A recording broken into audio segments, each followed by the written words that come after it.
Sudah ada peringatan-peringatnya beberapa kali dan mereka menyampaikan begana begini jangan terlalu, bahkan cara terbuka dia ngomong jangan terlalu keras dan jangan serang-serang terus. Jadi artinya kan mereka melihat saya itu tidak bisa diredam begitu. FPI juga tetap bergerak. Akhirnya kesimpulan mereka analisis intelijennya itu bahwa ini FPI harus dimatikan dengan cara diteroriskan. Lebih kurang hampir 10 hari lah ya. Tidak diapa-apain juga sebetulnya. Di lantai, tangan di borgol, mata ditutup full 24 jam dan plus kaki di rantai juga.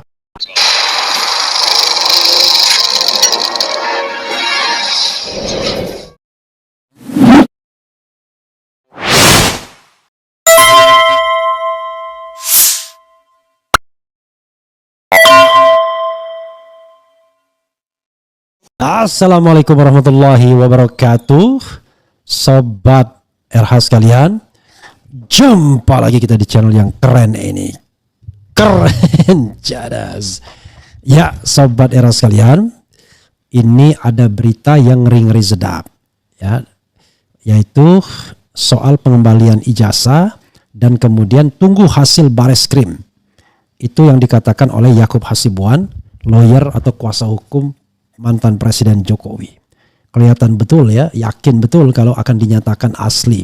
Coba kita bacakan sebentar, nanti kita akan hubungi Pak Taufik ya, ahli pidana. Coba kita hubungin beliau sambil membaca ini. Pengacara tunggu penyidik umumkan. Oke, sudah tersambung sama. Assalamualaikum Bapak Bro Taufik. Assalamualaikum warahmatullahi wabarakatuh. Gimana guys? Saya kan mengawali guys. Biasa guys. Guys gimana guys? Kabarnya guys? Sehat-sehat ini. Teman-teman Kristen itu kalau manggil juga guys. Pak Dikan guys, gimana guys? Sudah damai guys dengan Pak Mahfud guys. Oke. Mahfud besok aku datangi ke ruangannya. Oke, saya bacakan dulu satu berita nanti ya. Ini pengacara tunggu penyidik umumkan hasil lapor ijazah Jokowi ke publik.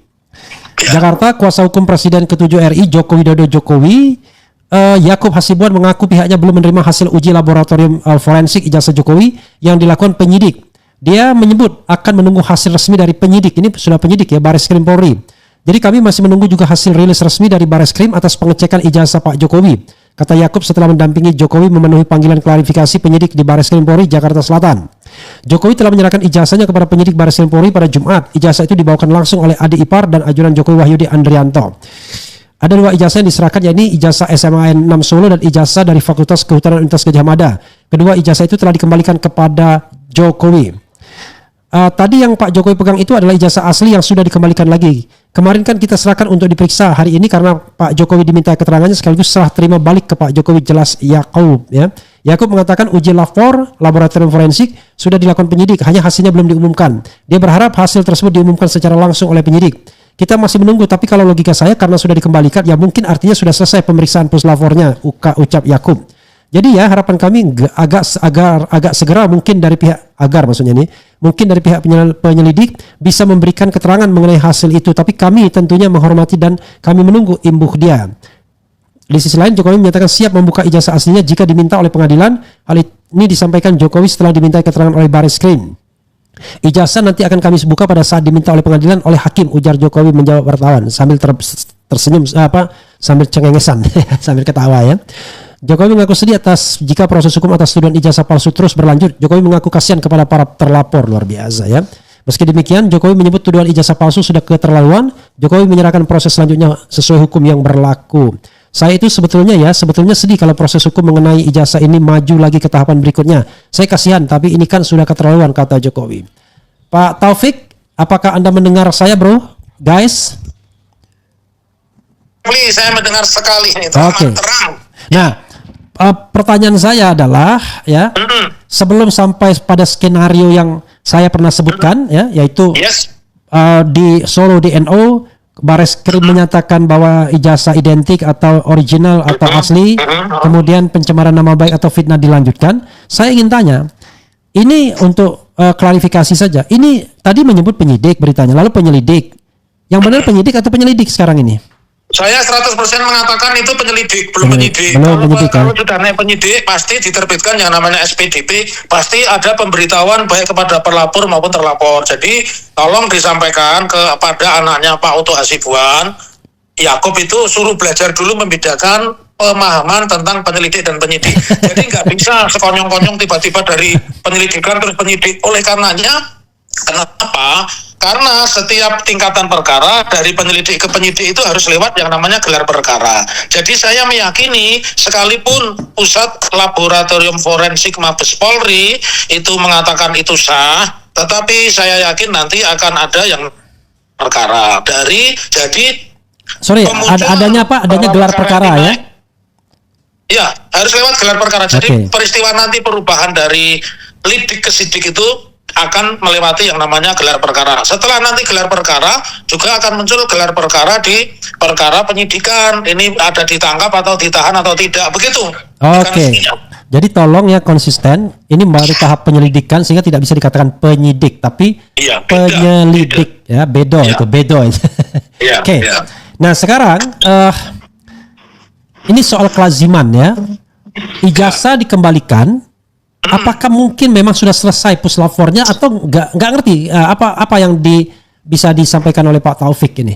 Oke, kenapa saya sering diminta sebagai ahli di dalam perkara pidana, hanya di perkara Pak Jokowi dan perkara yang lain saya hadir sebagai pengacara. Saya luruskan. Pertama, penyelidik dan penyidik itu memiliki konsekuensi yang berbeda. Bedanya apa? Di dalam perkara yang tarafnya penyelidikan, surat yang disampaikan namanya undangan klarifikasi, dan itu tidak memiliki konsekuensi hukum. Seseorang datang atau tidak datang itu tidak masalah ya. Tetapi kalau sudah namanya penyidikan, sesuai yang disampaikan di dalam pasal 112 KUHP bahwa seseorang yang sudah dipanggil dengan patut 2 kali tidak datang, maka akan diterbitkan penjemputan secara paksa. Jadi ini berbeda. Kalau yang penyelidikan tidak memiliki konsekuensi hukum, seseorang datang atau enggak itu tidak memiliki. Cuman sebenarnya ada skenario yang pengacara ketika sudah piawai, dia cenderung akan meminit untuk penyelidikan itu kliennya apabila terlapor tidak segera dihadirkan karena nggak punya konsekuensi, begitu loh. Ya, tapi sepertinya ini saya nggak ngerti dalam rangka apa kok pengacara ketika penyelidikan sudah dilengkapi begitu. Kalau kami nggak, teorinya pidana nggak seperti itu. Jadi bedanya di situ, Bang Refli. Kemudian yang kedua saya ingin sampaikan, ada tadi satu pertanyaan bagus yang dilontarkan kepada saya, bagaimana pendapat Anda kaitannya dengan proses penyelidikan ini ya. Ijazahnya itu kenapa diserahkan kemudian kok diambil kembali. Nah, ini saya sampaikan ya di peraturan Kapolri nomor 6 tahun 2019 ya. Begitu juga di Kitab Undang-Undang Hukum Acara Pidana khususnya pasal 184 ya, dan juga di pasal 185 ayat 1 KUHP Kitab Undang-Undang Hukum Acara Pidana, tegas saya mengatakan itu, Bang Refli, itu tidak lazim. Karena apa? Karena begini, orang harus paham posisi Pak Jokowi hari ini menyandang dua posisi sekaligus. 9 Desember dia posisinya terlapor ya, dan perkaranya sepertinya lama banget, kayaknya lewat jalan tol, tapi jalan tolnya perbaikan terus, jadi nggak sampai begitu. Bahkan loketnya belum dibuka mungkin ya, Pak? Ya, loketnya belum dibuka. Sementara Pak Jokowi yang membuat laporan pada tanggal 30 April bersamaan sidang perdana perkara nomor 99 PDTG PN SK atau Surakarta, itu sepertinya lewat jalan tol begitu. Nah, saya mengatakan skenario kalau seseorang sebagai pelapor atau terlapor itu ada dua yang dikenal di dalam KUHP. Satu, kalau orang itu tidak mau sukarela menyerahkan barang atau benda, baik benda itu yang dipakai melakukan kejahatan atau benda itu hasil kejahatan. Kalau korupsi itu kan hasil kejahatan, uangnya disita, mobilnya disita. Tapi kalau pemalsuan ijazah ini kan benda yang dipakai menggunakan melakukan kejahatan. Maka skenario-nya ada dua. Satu, diserahkan dengan sukarela, maka akan diterbitkan yang namanya berita acara penyerahan barang bukti. Kalau ternyata polisi meyakini bahwa barang itu sudah layak dijadikan alat bukti ya, dari barang bukti menjadi alat bukti, maka polisi akan melakukan berita acara penyerahan barang bukti. Tapi ada juga kalau di dalam proses penyelidikan ya, saya koreksi bukan penyelidikan itu yang terjadi adalah penitipan barang bukti. Nah, ini ketiga-tiganya tidak pernah diperlihatkan kepada masyarakat. Tahu-tahu masyarakat diberitahu bahwa yang disampaikan kepada Mabes Polri, Bareskrim itu adalah asli dan tidak lazim ya. Jadi ini makin justru saya meyakini polisi ini ingin membawa kotak Pandora itu kepada Mabes Polri dan ingin menyelesaikan segala urusan di situ. Tetapi secara hukum acara pidana tidak bisa dibenarkan. 1000 kali saya mengatakan, 1000 kali misalkan Kabar Reskrim atau Kepala Pusat Laboratorium Forensik Mabes Polri menyatakan dan meyakini bahwa ijazah Pak Jokowi itu asli sepanjang tidak pernah dibawa ke persidangan sebagaimana dalam KUH Perdata itu pasal 1877 KUH Perdata atau 290 RBG atau di dalam perkara pidana itu adalah pasal 185 ayat 1 yang mengatakan bukti yang paling kuat itu adalah bukti yang disampaikan di depan persidangan. Jadi sehebat apapun, apakah itu berita acaranya 22 pertanyaan diselesaikan 1 jam atau berita acara 64 pertanyaan diselesaikan 10 jam, sepanjang di situ menyangkut barang bukti yang kemudian itu menjadi alat bukti. Jadi barang bukti itu bisa untuk dipakai kejahatan, bisa dari hasil kejahatan. Kalau alat bukti itu yang mendukung terjadinya kejahatan untuk bisa dipakai menghukum pidana di situ ya. Jadi alat bukti itu benda yang dipakai untuk membuktikan kesalahan seseorang. Oke. Nah, jadi dari penjelasan saya itu, saya yakin seyakin-yakinnya itu kalau kita pendekatannya hukum publik itu salah, manajemen penyidikannya salah. Karena 1000 kali Bareskrim mengatakan itu ijazahnya sah, sepanjang tidak pernah dibawa ke persidangan, maka tidak seorang pun boleh mengatakan ini palsu, ini tidak palsu, ini asli, ini tidak asli. Itu perintah undang-undang. Kalau kita bicara perintah undang-undang, kita harus juga menghormati pasal 1 ayat 1 KUH pidana maupun pasal 2 ayat 1 Undang-Undang nomor 1 tahun 2003 juga KUH pidana, tapi KUH pidana Republik atau versi baru. Nah, kenapa itu diletakkan di bagian depan? Karena disitulah penghargaan terhadap harkat martabat manusia. Jadi tak seorang pun boleh dipenjara, boleh dipidana kecuali telah tersedianya peraturan terlebih dahulu. Nah, kalau itu sudah dilanggar, apa gunanya pengadilan? Apa gunanya sekolah hukum? Ya, jadi menurut saya inilah pengkhianatan terbesar. Dan kemarin saya mengatakan 70% saya tidak percaya, sekarang saya mengatakan 80% saya tidak percaya kalau mekanisme pembuktiannya dikanalisasi hanya berada di wilayah Laboratorium Forensik Mabes Polri atau hanya ada di Bareskrim. Begitu Bang Refli, saya semangat dan saya tidak akan marah-marah sebagaimana kepada Prof. Mahfud MD gitu. Oke, karena ini penting saya bertanya kembali ya. Berarti kalau kemudian ini kan dalam proses penyelidikan. Yes. Ya, apakah kemudian dalam proses penyelidikan itu memang bisa ditunggu statement dari Puslapfor atau Bareskrim mengenai asli dan tidak aslinya sebagaimana dikatakan oleh pengacara Yakub tadi? Oh, menurut saya tidak. Maaf, ini bukan tes urin hamil atau tidak hamil. Ini bukan tes antigen ya bahwa seseorang positif atau negatif terkena virus apa begitu ya. Nah, bukan seperti itu, nggak boleh. Karena laboratorium forensik itu hanya memberikan dukungan bukti itu kepada proses penyidikan. Kalau ini nanti sah dan tidak sah, saya juga akan bertanya, saya akan kirim sepatu Bang Refli, sepatu saya mereknya Beli ini sah atau tidak sah. Saya juga akan sampaikan ke Mabes Polri. Boleh dong begitu ya. Jadi bukan mekanisme seperti itu.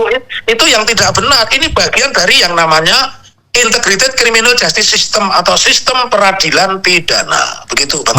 Artinya tidak boleh ada statement dari Puslapfor sebagai satu-satunya cara untuk menghentikan proses ini. Kan begitu? Terkesan kan dia tadi menunggu. Apa yang dilakukan Pusat Laboratorium Forensik Mabes Polri atau siapapun itu namanya berkas perkara. Dia tidak menjadi bagian sebagai alat bukti sebagaimana yang dimaksud di pasal 184 KUHP. Ya, di situ disebutkan bukti itu antara lain satu adalah bukti itu sendiri ya. Kemudian yang kedua keterangan saksi, 100 saksi kalau keterangannya sama dia tetap satu ya. Kemudian keterangan ahli, kemudian keterangan terdakwa dan petunjuk. Begitu Bang Refli ya. Oke. Nah, masalahnya kalau kita bicara tentang keterangan ahli ya, itu kita nggak pernah mendengar nih yang namanya Bareskrim itu mengundang ahli, apalagi ijazahnya udah dibalikin. Gimana dia mau mendapatkan keterangan ahli kalau ijazahnya sudah dibalikin begini? Ya, saya kalau tidak salah dengar, mohon maaf nanti kalau saya keliru dikoreksi ya. Kalau tidak salah sampai hari ini Adinda Rismon Syanipar itu belum pernah diundang oleh Mabes Polri ya. Gini, kemarin itu beliau mendapat undangan untuk hadir besok ya. Tetapi ada tetapinya. Di dalam surat itu double. Jadi ada undangan untuk tanggal 15 dan undangan untuk tanggal 22. Jadi kemungkinan besar diundang tapi salah alamat Atau nggak ngerti juga karena sudah terucap di publik akhirnya dibikin 2 surat. Kita nggak ngerti, tapi intinya ada 2 surat tertanggal 15 dan untuk tanggal 22. Jadi tanggal 15 itu undangannya tanggal 11 kalau nggak salah, lupa saya. Tanggal 22 undangannya tanggal sekarang atau tanggal kemarin. Iya, menurut saya itu tidak boleh. Di dalam pasal 143 KUHP ayat 3 itu dakwaan itu harus jelas menyebut nama, tempat, waktu. Jadi tidak boleh kira-kira. Bahkan kalau ada panggilan atau undangan secara double itu tidak diperbolehkan karena KUHP memberi batasan 3 hari sebelumnya dan harus jelas saya diundang, saya dipanggil ini untuk kapasitas apa, dalam perkara apa, peristiwa apa, begitu. Itu menyalahi KUHP. Makanya saya di satu sisi berterima kasih sering diwawancara oleh Bang Refli Harun karena menurut saya pendengarnya juga kenceng-kenceng dan cerdas. Tetapi di sisi lain kenapa pendapat-pendapat seperti ini tidak pernah dipakai oleh markas besar Kepolisian Republik Indonesia ya sebagai pembanding? Karena saya sebagai orang hukum dan saya menggeluti pidana, saya tetap konsisten. Kalau kita melakukan pendekatan hukum positif, sejelek apapun hukum positif termasuk tadi pasal 184, pasal 185 ayat 1 dan sebagainya, dan 143 ayat 3 itu tetap harus dipatuhi karena undang-undang pidana kita hanya satu. Apakah itu yang ngomong polisi, yang ngomong jaksa, yang ngomong KPK, yang ngomong Muhammad Taufik atau Refli Harun atau Ahmad Hasinuddin, semuanya berdasar hukum positif. Begitu Bang Refli. Oh, tadi KUHP maksudnya ya, pasal-pasal yang Pak Taufik sebutkan. Ya. Oke. Ya. Nah, Pak Taufik, artinya nanti kalau misalnya ada statement, let's say ada statement dari Bareskrim bahwa ijazah yang kami teliti di laboratorium forensik itu identik atau bahasa lainnya asli atau apapun, whatever the istilah ya kan? Ya. Itu apakah bisa otomatis menghentikan proses penyelidikan dan sehingga tidak bisa ditingkatkan untuk proses penyidikan dalam hal laporan masyarakat yang sekarang dilidik oleh Bareskrim Mabes Polri? Jawaban saya tegas, saya tidak akan diulang. Ini kan Bang Refli ini pertanyaannya kalau pertanyaan penyidik diulang-ulang. Saya nomor 1 ditanya itu, nomor 24 ditanya itu lagi. Jawaban saya tetap mengacu pada pasal 185 ayat 1 KUHP. Harus disampaikan di depan pengadilan. Karena kalau tidak disampaikan pengadilan, kita akan menghadapi yang namanya street justice, itu yang pertama.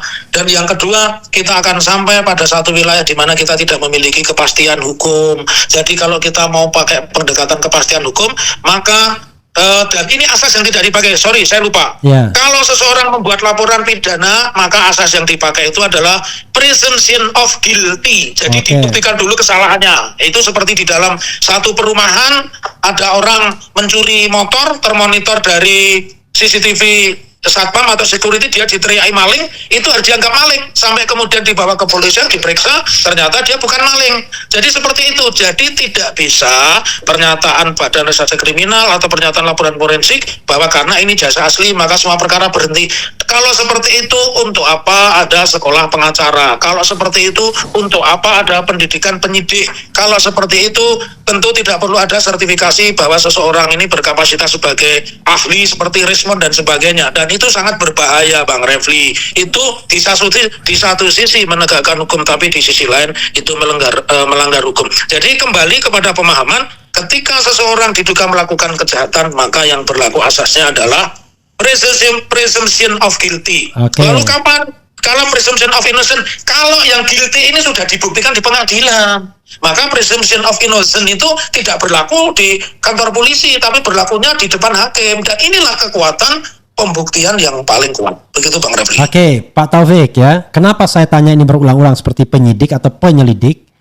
Karena banyak masyarakat, bahkan lawyer sekalipun, yang kemudian terpengaruh dengan menunggu statement dari Bareskrim. Jadi seolah-olah statement dari Bareskrim itu bisa menghentikan perkara. Itu yang perlu di Pak Taufik. Oh, salah besar. Karena mekanisme penyidikannya berbeda. Ya, perkara ini alat buktinya apa? Perkara yang diadukan alat buktinya apa? Perkara yang dilaporkan alat buktinya apa? Begitu Bang Refli. Kalau seperti ini kan seolah-olah seperti kita menunggu hasil pemilihan umum. Otoritas kebenaran hanya ada di Komisi Pemilihan Umum. Kacau dan balau ini. Pak Taufik, saya tidak saya merasa sekacau-kacaunya ini ya. Pak Taufik, saya tidak berbeda dengan Anda. Saya minta penegasan mulut dari Pak Taufik agar masyarakat, agar Yakub Hasibuan, agar Husainuddin dan siapapun yang terlibat dalam perkara ini tidak lantas menganggap bahwa Bareskrim itu satu-satunya statement yang akan menentukan. Kan dalam kasus ini kan paling tidak kalau Rismon diperiksa kan Rismon bisa masuk keterangan ahli kan begitu. Ya, betul. Kalau kemudian surat Pak Jokowi itu yang diduga Paslu itu kan ada bukti surat kan begitu. Kan artinya sudah memenuhi 2 alat bukti. Atau 3 alat bukti kan begitu maksudnya. Artinya statement Bareskrim itu bukan untuk menghentikan gitu. Dan ini saya berikan satu koreksi lagi. Kenapa saya tegas mengatakan itu bukan alat menghentikan? Bahkan perkara yang sudah diterbitkan surat pemberitahuan penghentian penyidikan sekalipun masih dibuka ruang di pasal 77 sampai 82 dengan apa yang disebut pra peradilan. Artinya masyarakat masih boleh membuka kembali perkara-perkara itu. Maka ini sekaligus pernyataan saya bahwa kalimat yang menghegemoni, pendapat yang menghegemoni seolah-olah kalau Kabareskrim atau laboratorium forensik menyatakan ini sah dan tidak sah, perkara berhenti. No, bukan seperti itu. Ya, bukan seperti itu. Bisa saja penyelidikannya atau penyidikan dihentikan itu boleh, tapi berhentinya 3 perkara itu kan karena ada 3 alasan. Berhentinya 3 perkara itu karena 3 alasan. 1, subjek yang menjadi perkara itu sudah meninggal dunia otomatis karena hukum pidana itu kewajiban dan tanggung jawab pidana itu ada pada subjek orang-orang, berarti dia sudah gugur. Yang kedua, pasal yang didakwakan itu sudah dihapus oleh undang-undang. Misalnya dulu yang menimpa Ustadz ABB Abu Bakar Basir, beliau lari ke Malaysia karena menolak asas tunggal. Tetapi ketika pulang tahun 99 sudah ada Partai Rakyat Demokratik, partai yang menganut paham sosialis dan sebagainya, maka pasal itu yang terpenting bahwa peristiwa itu. Sorry, maaf diulangi. Maka pasal itu tidak lagi berlaku ya tadi. Ya, maka pasal itu tidak berlaku. Terus yang ketiga, ini yang paling sering dipakai oleh kepolisian bahwa alat buktinya kurang begitu. Berarti alat buktinya kurang itu berarti bukan karena itu tidak kejahatan atau bukan karena itu bukan peristiwa jahat, tetapi karena alat buktinya kurang. Begitu skenarionya Bang Refli ya. Oke. Pertanyaan saya, menurut Anda sepengamatan Anda, apakah alat buktinya sudah cukup ini untuk meningkatkan kepenyidikan dalam kasus dugaan penggunaan dokumen palsu ini?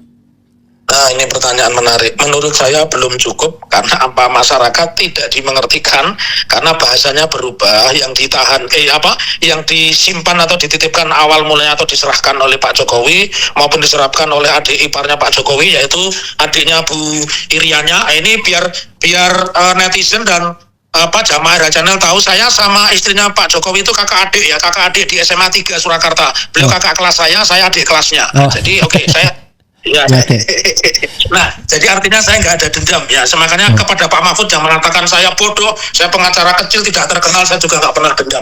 Nah, jadi saya luruskan mekanisme ini tetap harus dilewati, tidak bisa di dalam bahasa Jawa itu ujuk-ujuk begitu loh. Nah, pengacara sekalipun dari aliran manapun, apakah pengacara dari Peradi Bersatu, Peradi, Fradi, bahkan sekarang ada advokat baru ini Bang Refli, namanya Aladin, Aliansi Advokat Indonesia ini, ya. Lambangnya lampu ya. Wasiat, iya.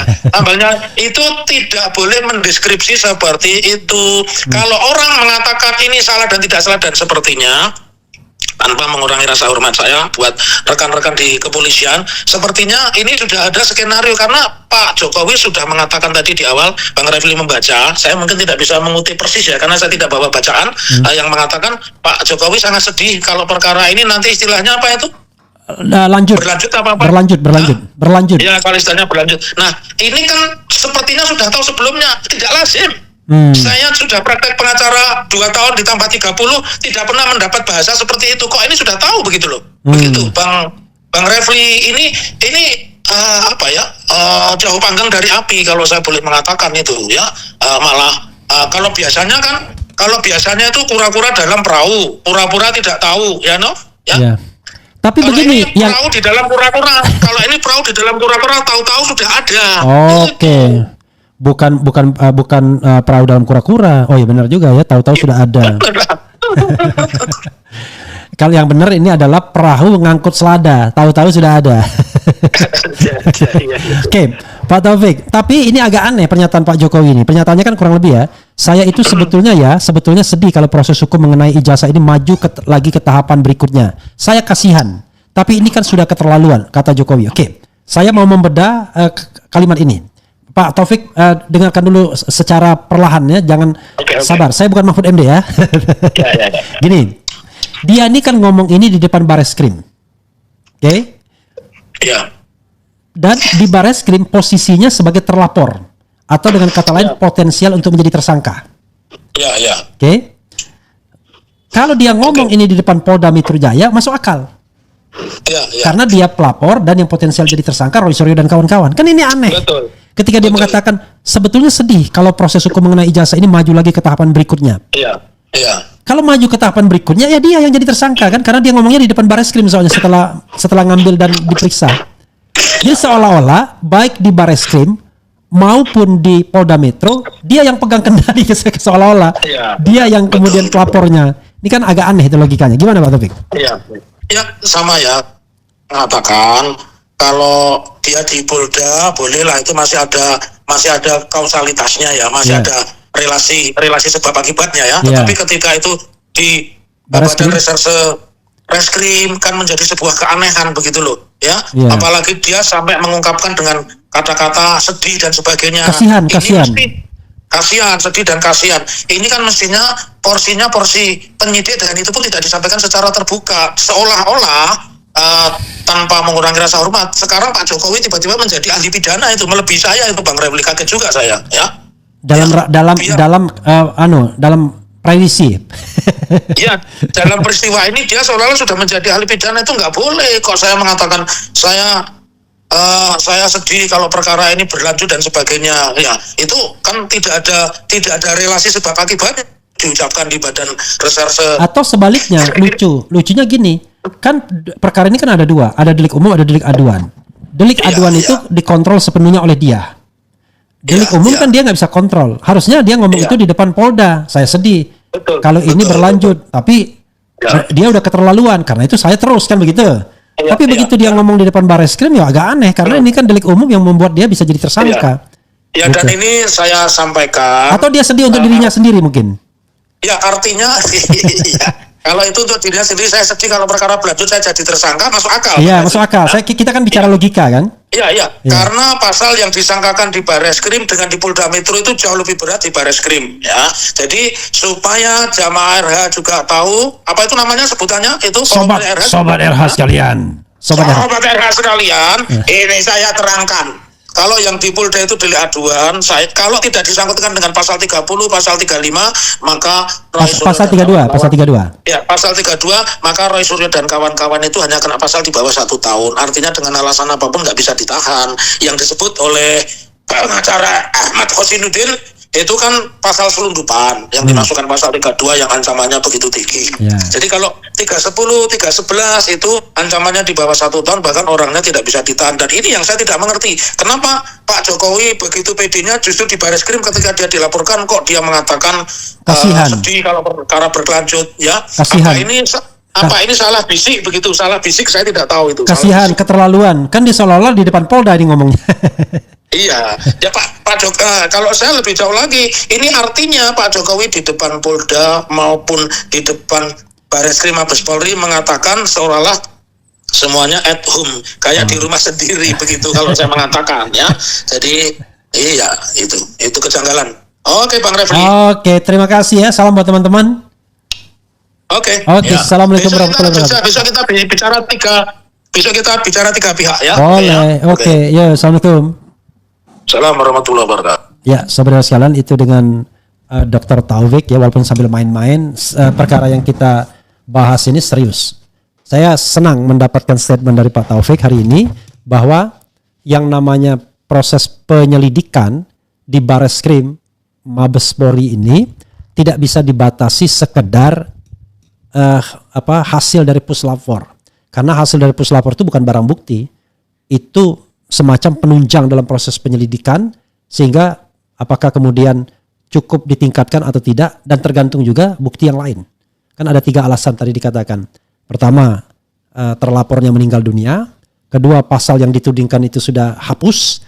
Dan yang ketiga adalah kurang bukti, tidak cukup bukti. Nah, dalam konteks ini Pak Taufik sendiri mengatakan buktinya belum cukup nih kelihatannya. Belum cukupnya itu karena kita nggak tahu ya soal ijazah. Kan sebenarnya paling gampang adalah bukti itu kan dua.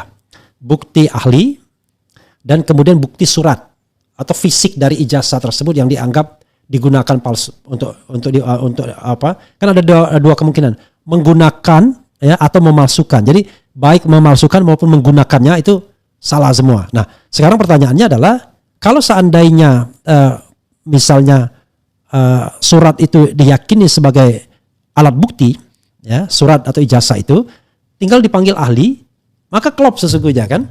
Maka sesungguhnya kalau seandainya ada orang seperti Rismond, maka cukup alasan untuk meningkatkan kasus ini ke dalam proses penyidikan dengan menjadikan misalnya Jokowi sebagai tersangka. Karena ini ijazahnya, ini ahlinya. Ijazahnya ini sebagai alat bukti, ahlinya kemudian mengatakan bahwa ini tidak identik misalnya. Maka dua cukup alat bukti tercapai, ditambah alat-alat bukti lainnya. Nah masalahnya adalah justru orang seperti Rismond sepertinya dihindari. Yang dicari adalah orang-orang yang akan mengafirmasi ijazah itu. Itu persoalannya bro. Paham ya? Mudah-mudahan ini pembelajaran bagi kita semua untuk menghadapi penegak hukum yang kelihatannya ya. Kelihatannya agak berat sebelah. Saya bilang agak berat sebelah. Ya, saya bilang tidak, bukan tidak adil tapi agak berat sebelah. Nah, ini pembelajaran bagi kita semua. Makanya Dr. Tifa tertarik nih untuk belajar hukum katanya. Karena waduh ribet ya. Tapi kayaknya harus belajar hukum. Karena di hukum itu masalah yang ringan bisa jadi ribet, masalah yang ribet disepelekan. Begitu sobat era sekalian. Oke. Saya apakah perlu membacakan komentar sobat era sekalian? Oke. Kalau memang begitu hancurkan dan perangi. Oke, nggak bisa dong. Luar biasa kasus tiap hari ribut terus ya kan. Sangat bagus dan cocok dikatakan apa gunanya hakim, apa gunanya penegak hukum, apa gunanya sekolah hukum kalau tidak bisa dibuktikan melalui pengadilan. Jos tegakkan kebenaran. Temannya ngaku sudah bareng pamer ijazah saat di Zoom ternyata ijazah tahun 89. Enggak jangan ulangin lagi ya. Karena itu enggak jelas ya. Kalau seperti cerita ijazah palsu, Jokowi masih punya banyak anak buah di semua jabatan penting di pemerintahan lingkaran kekuasaan. Urusan pagar laut di Barreskrim hasilnya apa? NO atau SP3? I don't know exactly ya. Begitu sobat RH sekalian ya. Mudah-mudahan ini memberikan pembelajaran bagi kita semua bahwa sambil kita mengikuti kasus ini, sambil kita belajar pintar ya.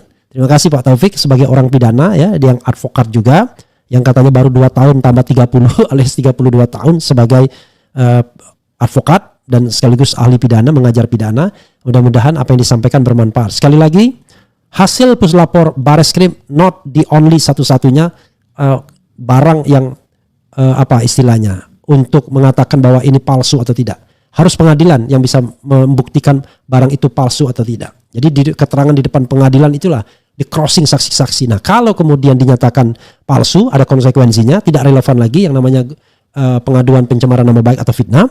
Tapi kalau kemudian memang palsu, kalau memang palsu, kalau asli tidak relevan, kalau memang palsu, kalau palsu tidak relevan, kalau asli ya maka masih relevan ya. Jadi kalau ijazahnya asli, maka gugatan pencemaran bisa ditindaklanjuti.